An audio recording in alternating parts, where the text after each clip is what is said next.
네, 오늘 설교의 제목은 복음의 재발견입니다. 복음의 재발견.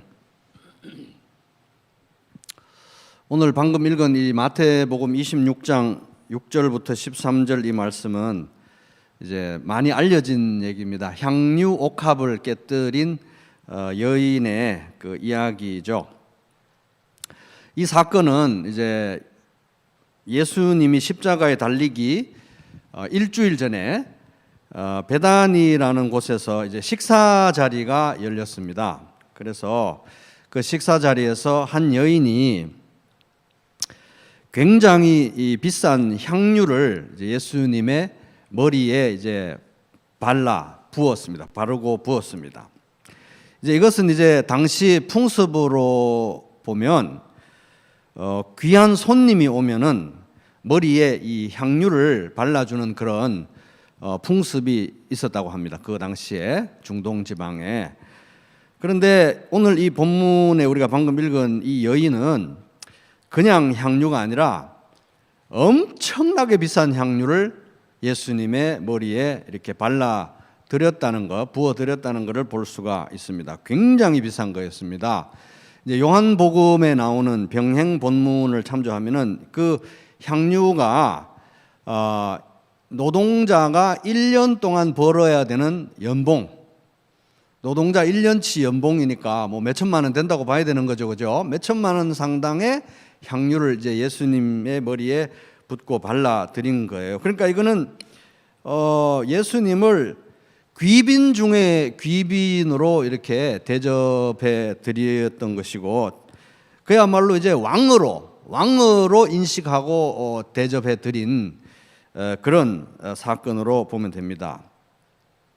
옥합, 이거는 옥으로 된 병이라는 건데요. 이렇게 주둥이가 좀 길게 돼 있는 조그마한 병인데 크지도 않은데 옥으로 된 병에 아주 진귀하고 값비싼 향기로운 향유를 넣고 딱 밀봉을 해서 이걸 보관하는데, 한번 이걸 딱 깨면은 수천만 원짜리지만 한번 깨면은 그날 저녁에 다 써야 되는 거예요. 이게 이제 뭐 향기도 날아가고 이거 오래 보관을 못 하니까 깨면 다 써야 되는 거예요. 그러니까 수천만 원짜리를 그 자리에서 깨서 예수님을 이제 귀빈 대접을 해드렸다는 겁니다. 제자들이 이제 그 다른 제자들이 그걸 보고 엄청 화를 냈어요. 그래서 8절에 보면은 분개했다 이런 말이 나옵니다. 분개했다. 너무 화가 났습니다. 아니 수천만 원짜리면 그걸 좀 팔아가지고 돈으로 좀 바꿔서 그 주변에 불우이웃도 많은데 불우이웃 돕기를 좀 하지. 그걸 가지고 여기다가 그 밥 먹는 자리에서 그거 다 깨가지고 주워 담지도 못하고 오래 쓰지도 못하는 걸 수천만 원짜리를 그렇게 부으면은 그게 낭비 아니냐 이러면서 분개했다고 이 성경에 나와 있습니다. 하지만 이제 예수님은 이 여인의 이 사람의 행위에 대해서 칭찬을 했고 또 그 의미를 해석하기를 나의 장례식, 이제 내가 곧 십자가에서 죽을 건데 그것을 이 여인이 미리 내다보고 장례식을 준비한 거다 이렇게 해석을 해주시면서 이 마지막 절에요. 26장 13절에 엄청나게 충격적인 말씀을 하십니다. 이 한번 26장 13절. 자, 이 여인의 행동을 그렇게 칭찬하고 해석하시면서 예수님께서 뭐라고 말씀하셨느냐? 천천히 한번 같이 읽어보겠습니다. 시작. 내가 진실로 너희에게 이르노니 온 천하에 어디서든지 이 복음이 전파되는 곳에서는 이 여자가 행한 일도 말하여 그를 기억하리라 하시니라. 그러니까 복음이 전파되는 어디서든지 복음을 전할 거면 이 여자 얘기도 하라 이거예요. 여러분 복음 전할 때 이 여자 얘기도 계속 하셨어요? 자, 제가 다른 번역으로 한번 읽어볼게요. 내가 진실로 너희에게 말한다. 이 진실로 이건 엄청 중요하다는 거예요. 굉장히 중요하다는 거예요. 정신 똑똑히 차리로 들으라 이 말씀인 겁니다. 진실로 너희에게 말한다. 온 세상 어디든지 어디든지 대한민국이든지 미국이든지 뭐 어디든지 복음이 전파되는 곳마다 이 여인이 한 일도 전해져서 사람들이 이 여인을 기억하게 될 것이다. 예수님이 하신 말씀인 거예요. 그러니까 지금 여러분들이 지금까지 복음을 전하시면서 이 여인의 얘기를 같이 안 했다. 그러면 복음을 엉터리로 전한 거예요. 아멘? 내가 보니까 이 여인의 얘기를 별로 안 한 것 같아요. 예수님이 하신 말씀 맞죠? 복음을 전할 때마다 어디서든지 이 향유 옥합을 깨뜨린 이 여인의 얘기를 해라. 이 여인을 기억해라. 그만큼 중요하다는 거예요. 근데 우리는 이 여인의 얘기를 안 한다 이겁니다. 그죠? 뭔가 지금 심각한 문제가 있다는 걸 이 말씀을 보고 우리가 알 수가 있습니다. 그럼 박 목사도 그러면 복음 교실을 이제 요즘은 못하지만 복음 교실 할 때마다 그 복음 교실에 들어온 사람들한테 꼭 이 여자의 이야기를, 이 사람의 이야기를 기계적으로 막 해줘야 되는 건가? 그런 건 아닌 것 같지 않아요? 그죠? 복음 전할 때 이 여인의 이야기를 기계적으로 막 꼭 같이 세트로 넣어서 해줘야 그건 복음을 잘 전하는 건가? 아무래도 그건 아닌 것 같아요. 그죠? 그건 아닌 것 같아요. 실제로 뭐 그렇게 하고 있지도 않고. 아니면은 그러면 이 여인을, 이 사람을 성인으로, 세인트, 성인으로 추대를 해서 어디요 교회 구석에다가 이 동상이라도 하나 만들고 계속 기념을 하라 이런 말일까? 그건 또 아니죠. 그건 아니라는 거예요. 그건 이제 아닙니다. 실제로 이 오늘 본문에 봐도 이 여인의 이름이 뭔지 아세요, 여러분? 이 여인의 이름 오늘 마태복음 보니까 이 여인의 이름은 안 나와 있어요. 그리고 마가복음 병행 본문에도 이 여자의 이름이 안 나와 있습니다. 근데 이제 요한복음 12장에 보면 이 사람의 이름이 나오는데 마르다의 동생 마리아라는 걸 우리가 알 수가 있어요. 요한복음에 보면. 근데 또 요한복음에 보면 이름은 나와 있는데 이 여인을 기억하라. 뭐 이 여인의 얘기를 계속해라. 이런 얘기가 거기 또 언급이 없어요. 그러니까 포인트는 뭡니까? 이 사람을 기념하고 막 성인으로 추대하고 이런 거는 포인트가 아니라는 겁니다. 그래서 뭐 이름 똑똑히 적고 뭐 어떻게 해야 될지 이제 설명을 했겠죠. 그죠? 그런 거 아니라는 거예요. 오직 중심은 예수 그리스도 복음밖에 없는 겁니다. 근데 왜 예수님은 복음이 전해지는 곳마다 이 여인의 이야기를 해서 계속 기억해라. 이 사람을 계속 기억해라. 왜 그랬냐 이겁니다. 또 어떤 사람들은 이제 학자들은 해석하기를 이 여인의 이야기를 그냥 성경에 기록해라. 그래서 복음이 이제 이 성경을 보는 사람들이 예수님에 대해서 읽으면서 이 여인의 이야기도 성경에서 보도록 성경에 좀 기록해줘라. 이 정도로 해석을 합니다. 실제로 뭐 이 여인의 이야기는 마태복음, 마가복음, 요한복음에 기록되어 있으니까 이미 성취되고 그럼 끝난 것이냐? 그런 거 아니라는 거예요. 왜냐하면은 성경 안 읽는 사람은 어떻게 할 거예요? 성경 안 읽는 사람에게도 이 복음을 우리가 다 전해야 되는데 성경 안 읽는 사람들이 이 여인의 얘기를 모르니까 성경 안 읽는 사람들에게 복음을 전할 때는 복음 전하면서 결국 이 여인의 얘기를 하라는 건데 안 그렇잖아요. 그죠? 그러니까 이게 이제 굉장히 이상한 본문인 거예요. 복음을 전할 때 이 향유 옥합을 깨뜨린 여인의 이야기를 꼭 해라. 꼭 해라.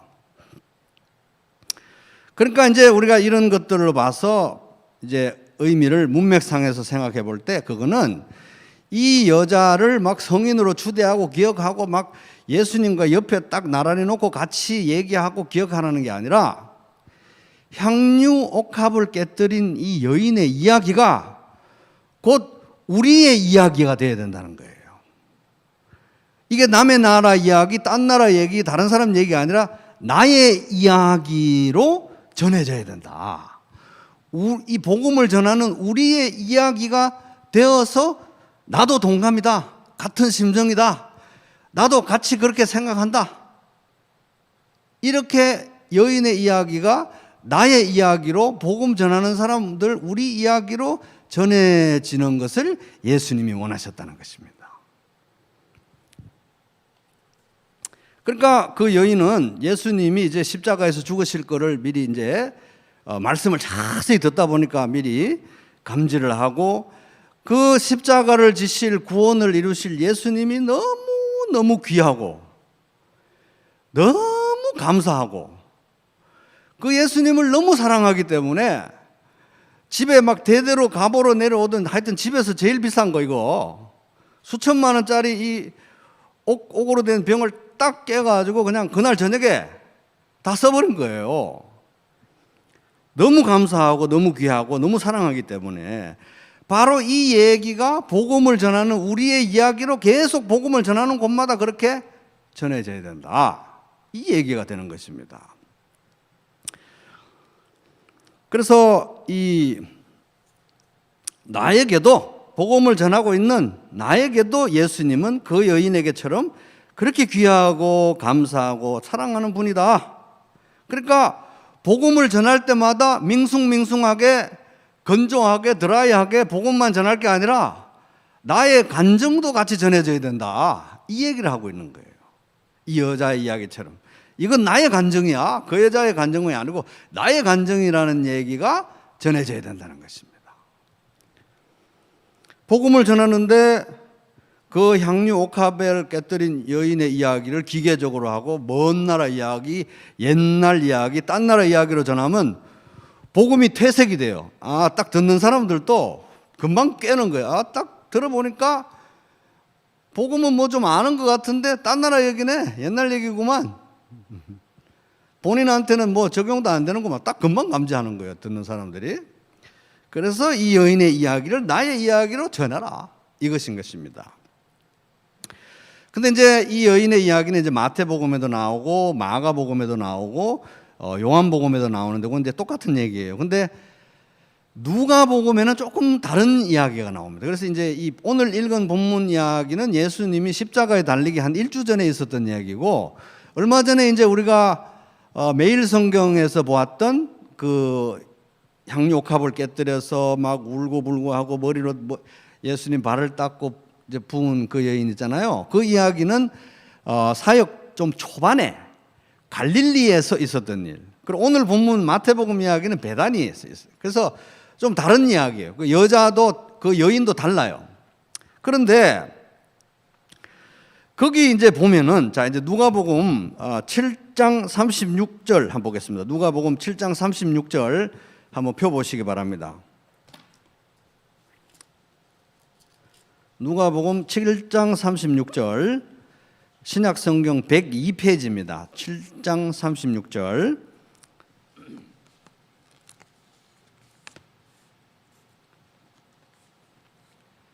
그래서 이제 여기 보면은 36절에 보면은 한 바리새인이 예수께 자기와 함께 잡수시기를 청하니 이렇게 식사 초대를 한 거예요.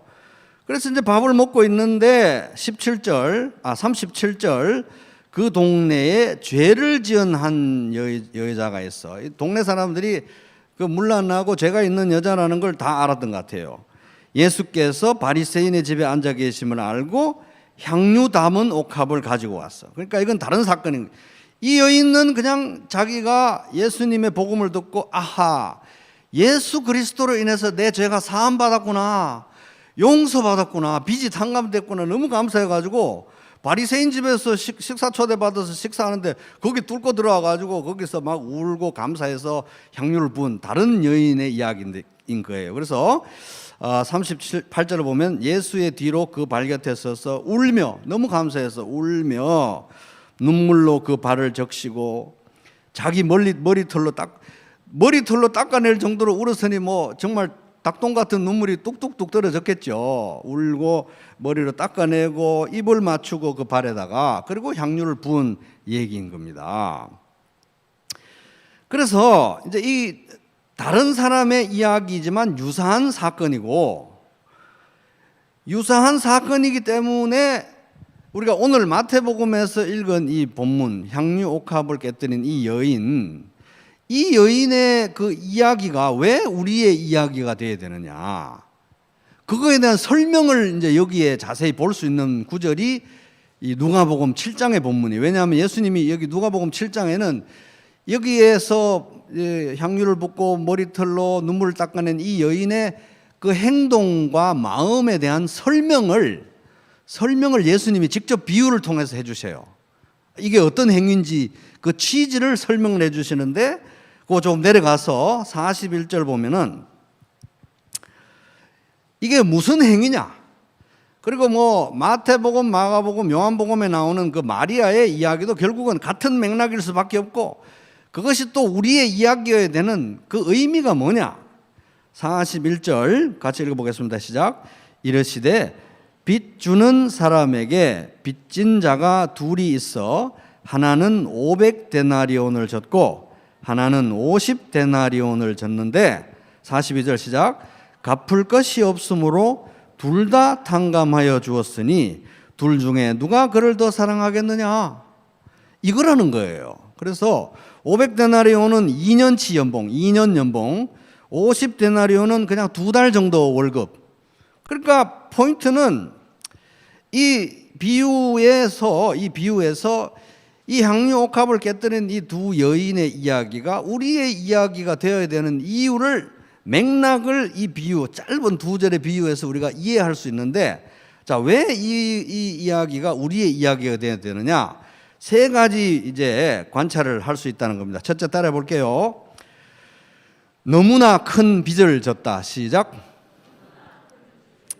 너무나 큰 빚을 졌다는 거, 우리가. 어마어마한 빚이라는 거는 이제 우리가 우리에게 죄 지은 자를 사하여 준 것 같이 우리 죄를 사하여 주옵시고 할 때 이 빚이라는 단어가 사용됐어요. 죄라는 겁니다. 죄. 우리가 얼마나 큰 빚을 졌느냐 하면은 이 예배 자리에 나와서 빵과 잔이 상징하는 십자가를 직면하면 알 수 있는 것입니다. 그래서 우리가 예배 자리에 와서 이 빵과 잔이 상징하는 십자가를 딱 보면 그것이 누구를 위한 십자가라고 생각해야 될 거예요. 1번 저쪽 구석에 앉은 죄 많은 형제를 위한 십자가, 2번 나를 위한 십자가. 나를 위한 십자가로 생각해야 되는 거예요. 그죠? 애누리 없이 나를 위한 십자가라는 겁니다. 매주 우리가 직면하는 게 나를 위한 십자가인데, 십자가가 말하는 것은 뭡니까? 내가 저 십자가를 필요로 했을 만큼 큰 빚을 진 사람이라는 거예요. 아멘. 엄청난 빚을 진 사람, 갚을 수 없는 빚을 진 사람이 나다.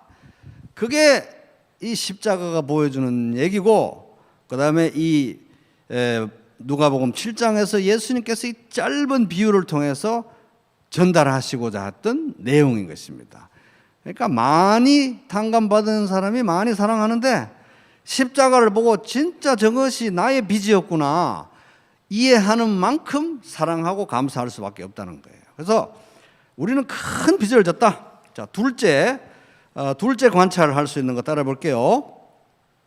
너무나 큰 희생이 있었다. 시작. 그래서 이 빵과 잔이 상징하는 십자가가 말하는 건 뭡니까? 나는 너무 큰 빚을 진 사람이었는데 그 죄의 빚을 탕감하기 위해서 치러진 대가가 너무너무 크다는 거예요. 너무 사치스럽게 컸다. 왜? 하나님의 아들 독생자 예수님이 나 대신 십자가에서 벌거벗은 채로 모욕과 수치를 당하고 죽으셨기 때문에 대가가 너무 컸다. 너무 컸다. 이루 말할 수 없이 희생이 컸다 하는 것입니다. 자, 셋째, 왜 이 그 여인들의 이야기가 우리의 이야기가 되느냐? 셋째 따라 볼게요. 너무나 큰 부자가 되었다. 시작. 그래서 빚만 탕감된 게 아니라, 빚 탕감했으니까 이제 가라 이게 아니라, 빚만 탕감한 게 아니라 예수님과 함께 십자가에 못 박히고 예수님과 함께 부활하고 예수님 안에 우리가 살게 되었고 예수님께 속하게 되었고 예수님을 통해서 하나님의 자녀가 되었기 때문에 천국을 상속받은 거예요. 그죠? 천국을 상속받았으니까 너무 큰 부자가 된 거예요. 큰 부자. 따라해보세요. 큰 부자. 너무 큰 부자가 되고 천국의 상속자가 되었다는 겁니다. 빌 게이츠의 재산이 100조랍니다. 100조.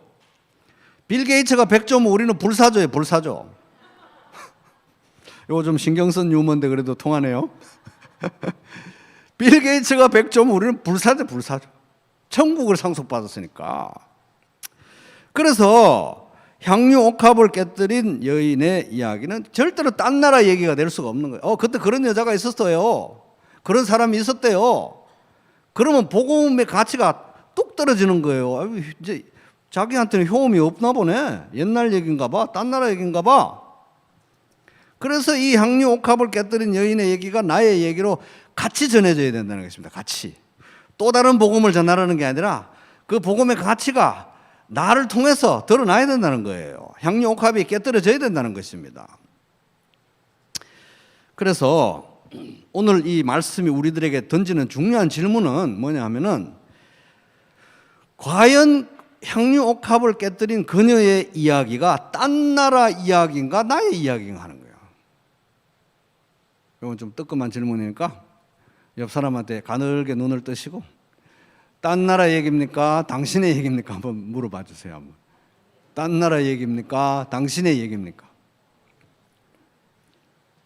이런 질문을 우리에게 하고 있고 이 본문이 우리에게 오늘 충격적으로 던지고 있는 도전은 뭐냐 하면은 복음이 뭔지도 알고 복음도 뭐 가끔 가다가 전하기도 하는데 이 여인의 이야기가 딴 나라 얘기, 남의 얘기, 옛날 얘기로 여겨지고 있다면 나는 아직 복음의 가치를 모르는 거다. 나는 복음과 너무 멀다 이거야. 나는 복음과 너무 멀다. 왜? 이 여인의 이야기가 꼭 같이 전해져야 되기 때문에 그렇다는 겁니다. 나의 이야기로. 그래서 오늘 본문의 도전은 따라 보겠습니다. 복음의 재발견. 시작. 복음이 재발견되어야 된다는 거예요. 우리 가운데서. 나부터. 복음이 재발견되어야 된다. 이것도 이제 우리가 서로 격려하면서 복음을 재발견하십시오. 시작. 우리가 복음의 재발견이 필요한 시대라는 겁니다. 팀 켈러 목사님이 이제 복음으로 세우는 센터 처치라는 책에서 이런 말을 했습니다. 한번 들어보세요. 공동체적 복음의 재발견 혹은 부흥은 공동체적 복음의 재발견을 두 자로 부흥이라고 이제 합니다. 그래서 부흥은 성도 개인의 삶에서 일어나는 복음의 재발견이 각자 흩어져서 각자 여기서도 발견 저기서도 재발견되던 그 개인의 삶에서 일어나던 복음의 재발견이 공동체적으로 확산되는 현상이 부흥이다. 그러면서 이런 얘기합니다. 아무리 교리적으로 건전한 교회라고 해도 시간이 흐르면서 복음의 신선함, 복음의 특별함에 대한 감각이 상실되고 세속화하려는 경향이 있다. 모든 교회가 다 그렇다는 거예요. 우리 뭐 성찬 예배한다, 뭐 가정교회 한다, 뭐 어쩐다 해도 가만히 이렇게 멍하게 있다 보면 어떻게 됩니까? 복음의 색깔이 퇴색이 되는 거예요. 복음의 특별함, 복음의 신선함, 복음의 가치가 퇴보될 수밖에 없어요. 그래서 항상 복음의 재발견이 일어나지 않으면 안 된다는 겁니다. 그러면서 이제 계속 이런 얘기를 합니다. 교리 교육은 복음의 중심성을 잃게 되고, 그러니까 복음의 재발견이 없으면 교리 교육 뭐 아무리 해봐야 복음과는 동떨어진 그냥 여러 과목이 된다 이겁니다. 복음의 중심성을 잃게 되고 그리스도의 은혜와 동떨어진 윤리와 도덕을 가르치게 된다. 그래서 교회에 오면은 뭐 윤리, 뭐 도덕 군자들이 많은 것 같은데 복음하고는 동떨어져 있다는 거예요. 그래서 교회는 항상 복음이 구원의 공식으로 전락되지 않도록 주의해야 한다. 복음은 세상을 변화시키는 하나님의 능력이기 때문이다. 복음에 대한 이러한 근본적인 인식이 없이는 교회 교육이나 성경 아무리 읽고 성경 교육 아무리 해봐야 소용없고 설교 아무리 해도 소용없고 성례, 만찬과 성만찬과 뭐 침례 아무리 해봐야 아무 소용이 없다는 거예요. 굉장히 강력하게 이 문제를 얘기하는데 결국 복음의 재발견은 두 글자로 요약하면 뭡니까? 그게 부흥이라는 거예요. 부흥. 복음이 재발견이 돼야 위로부터 오는 부흥을 경험할 수 있다 하는 겁니다. 복음이 재발견이 되면 나의 삶에 우리의 삶에 복음이 재발견이 되면 이 복음이 얄팍한 지식 따라볼게요. 얄팍한 지식, 이익의 재료, 생기 없는 도덕으로 전락하지 않게 된다는 겁니다. 그래서 얄팍한 지식, 복음이 얄팍한 지식이 되는 건 뭡니까? 천국 가는 거 간단해. 내가 교회 좀 얼마 다녀보니까 금방 알겠더만. 천국 가는 거 간단해. 요리요리하고 저리저리 하면 아멘, 천국 가는 거야. 쉽지? 요런 얄팍한 지식이 된다는 거예요. 복음은 아주 천박하게 싸구려 공식으로 전할 수밖에 없다는 거예요. 복음의 재발견이 없으면. 그 다음에 이제 이익의 재료가 되는 거. 요거 돈 되겠는데? 그러면서 복음을 달달달달 청산유수로 해서 돈 된다 이거예요. 그래서 복음 얘기 잘해요. 복음 얘기 잘하는데 끄트머리에 가면 정치 얘기. 복음 얘기 잘하다가 끄트머리에 가면 돈 얘기하는 거예요. 돈 얘기. 이 복음의 재발견이 없다는 거예요. 복음의 가치를 모르는 거예요. 향유 옥합을 깬 여자의 얘기가 딴 나라 얘기라는 것입니다. 그 다음에 생기 없는 도덕. 복음을 알고 나니까 세상 사람들이 우습게 보이고 그래서 도덕군자 노릇을 하면서 교회는 아주 이 동네에서 제일 도덕적인 사람들이 오는 것처럼 인생 그렇게 살면 안 되는가? 복음 몰라서 그러는 것 같은데 복음 알고 나니까 인생 그런 거 아니다? 이러면서 내가 좀 가르쳐 줄게. 이런 것도 복음이 아니라는 거예요. 복음이 재발견이 되면 복음이 뭐가 되느냐? 첫째 따라 볼게요. 뉴스.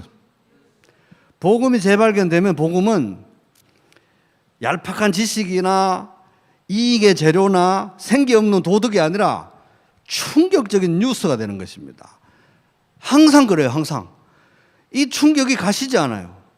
제가 50평생 제가 몰랐는데 알고 보니까 저 북부역 그쪽에 땅이 5,000평이 우리 집안 땅이라네요. 그게? 가짜 뉴스. 근데 이게 진짜 뉴스라면 제가 이 충격에서 죽을 때까지 헤어날 수 있을까요? 저는 못 헤어날 것 같습니다. 생각할수록 충격적인 뉴스고 눈을 뜨면 씩 웃게 되고 잠잘 때도 씩 웃으면서 잠들 것 같아요. 5,000평이 내 땅이래. 그 북부역 앞에. 빌 게이츠가 100조면 우리는 불사조라 그랬죠. 이거보다 더 큰 뉴스는 없다는 거예요. 부평역 앞에 5,000평도 이렇게 평생 깜짝깜짝 놀랄 뉴스인데 복음은 왜 뉴스가 아니냐 이게 뉴스. 꼭 내가 뭘 가르치고 뭘 누구 머리에 막 집어넣고 말해요. 막 이렇게 해야 되는 이런 복음으로 왜 퇴색이 되는? 이건 나날이 뉴스가 돼야 된다. 복음이 재발견이 되면. 둘째 따라 보겠습니다. 능력 시작. 그러니까 이제 이 복음이 재발견이 되면 너무 큰 뉴스거리라 제가 잊어버렸는데 너무 큰 뉴스거리가 돼가지고 복음 말고는 딴 소리를 할 여가가 없어지는 거예요. 교회에서 자꾸 딴 얘기 막 하는 교회들 많잖아요. 요새 그죠?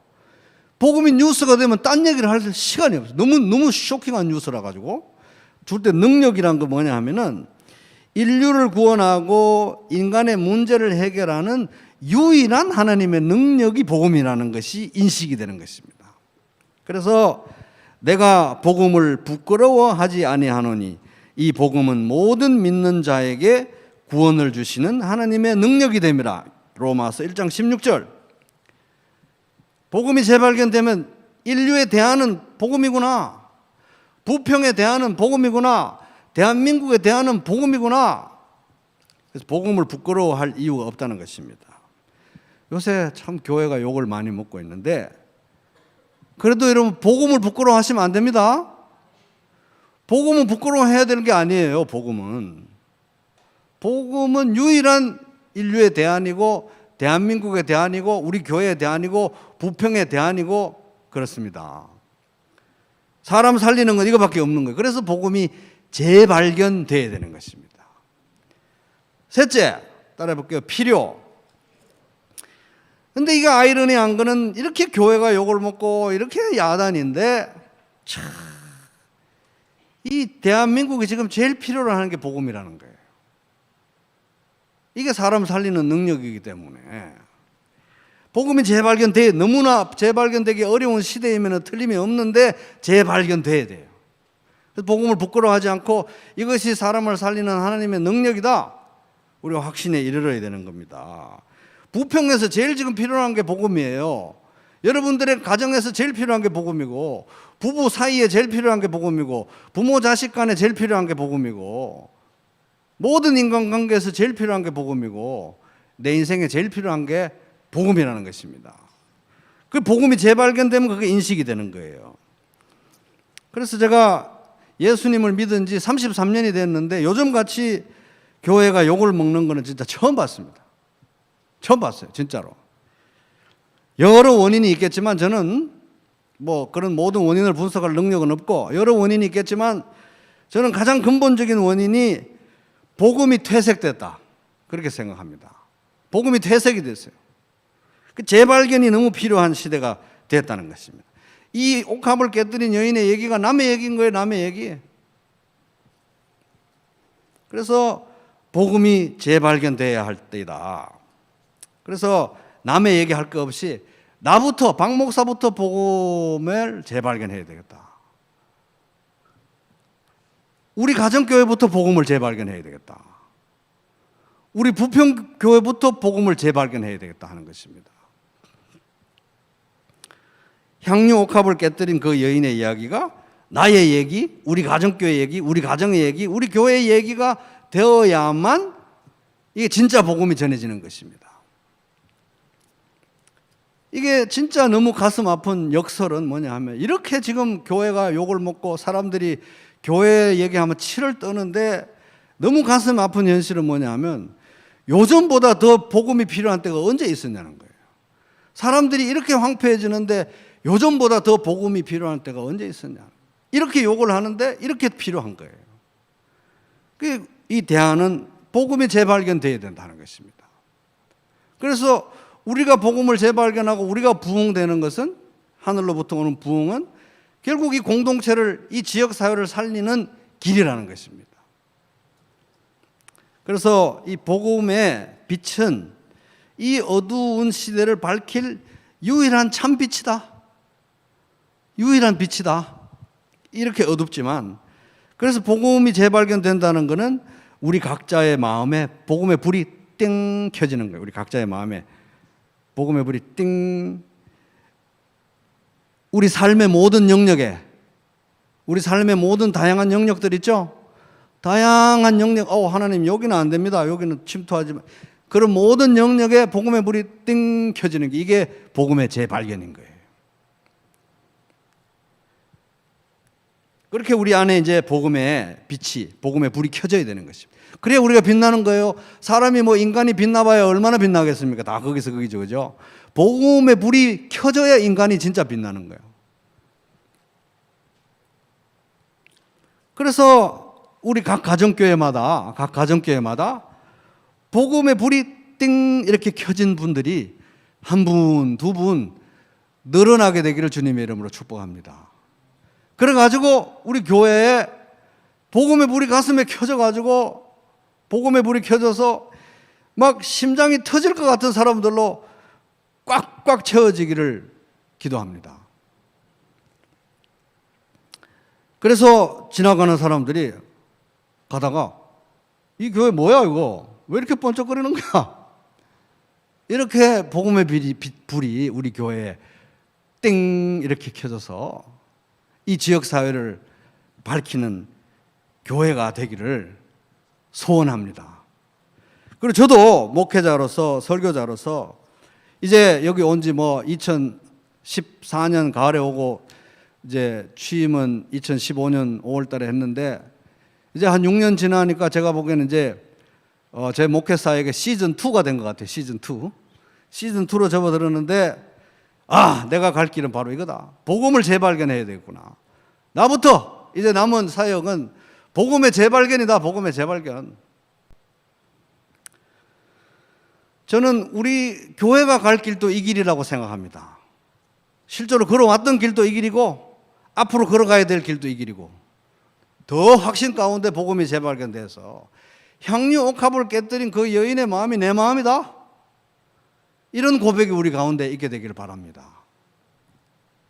그래서 성찬 예배를 드릴 때마다 복음의 불이 확 켜지고 가슴이 뜨거워지고, 가정교회 모일 때마다 복음의 불이 켜져가지고 뜨거워지고, 그래서 그 복음의 빛으로 어둠과 혼돈과 두려움이 지배하는 이 시대에 많은 사람들을 구원의 길로 인도하는 그런 복된 인생, 우리 복된 부평교회 되기를 주님의 이름으로 축복합니다.